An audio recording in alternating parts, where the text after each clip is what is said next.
In 1947, an 18-year-old student wrote an essay in the Morehouse College newspaper titled "The Purpose of Education." "We must remember that intelligence is not enough," wrote the young future Dr. Martin Luther King. "Intelligence plus character, that is the goal of true education." His essay ended with a warning that applies today just as much as it did 74 years ago. If we are not careful, our colleges will produce a group of closed-minded, unscientific, illogical propagandists consumed with immoral acts. Be careful, brethren. Be careful, teachers.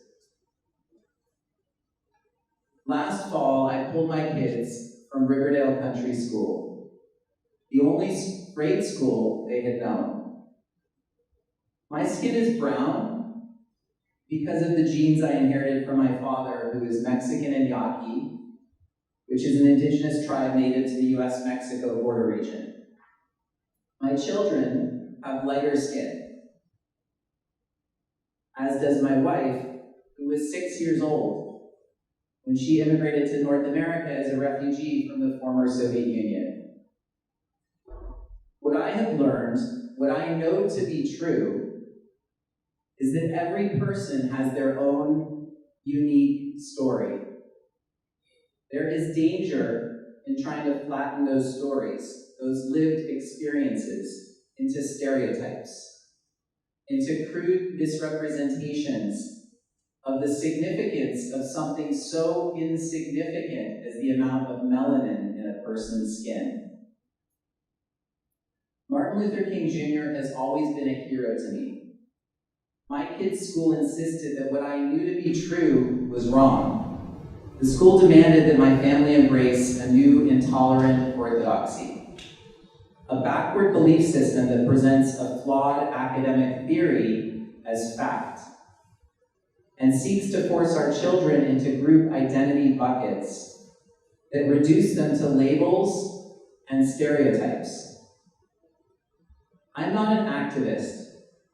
I'm not partisan or political. I spent the first year of my life on a commune in Berkeley, California. The commune's still around. My mom went to a reunion a few years ago. My mother raised me with values. Growing up, I learned to elevate gratitude over grievance, optimism over pessimism, forgiveness over resentment, understanding over ignorance, and honest diversity over conformity. In 1967, 20 years after the young Dr. King wrote his essay, and 13 years after Brown versus Board of Education ended legal segregation in schools, the Supreme Court ruled in Loving v. Virginia that laws prohibiting marriage between people of diverse ancestry and skin colors were unconstitutional. At the time, such so-called anti-miscegenation laws were on the books in 16 southern states.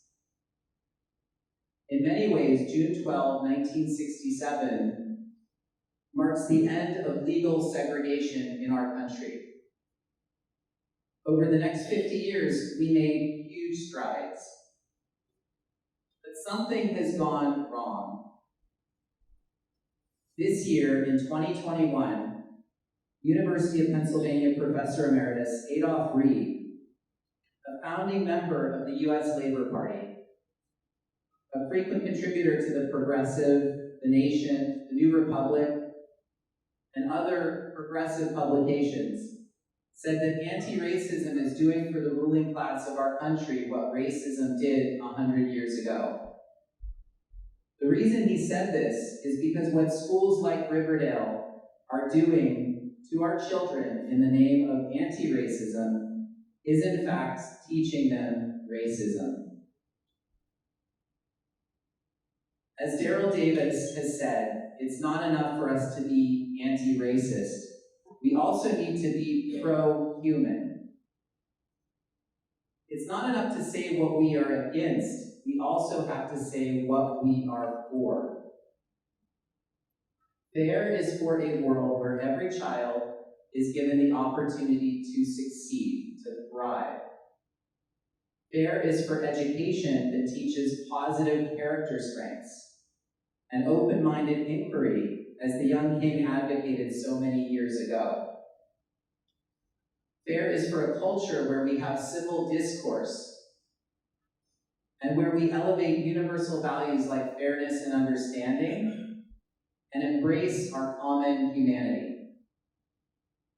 My mom raised me to believe that I was capable of anything, that I was not limited by the circumstances of my birth. To see myself and to see other people for who they are, not what they look like. It's our right as parents, it's our responsibility as parents to raise our children to be good people,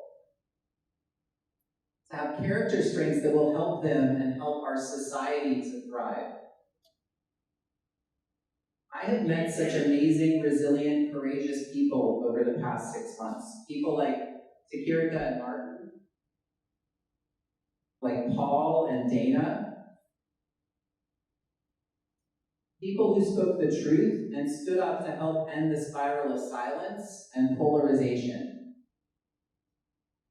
Nelson Mandela, a man who spent decades in prison and truly suffered for the cause of ending the injustice of apartheid in South Africa, once said, "Having resentment against someone is like drinking poison and thinking it will kill your enemy."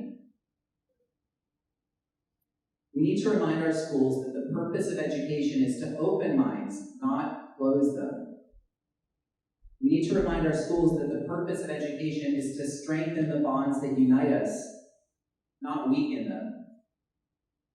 FAIR is here to support an honest and constructive approach to ethnic studies and educating our children about race, racism, and historical injustice. Our pro-human learning standards and curriculum elevate civil discourse and positive character strengths and are rooted in dignity and our common humanity.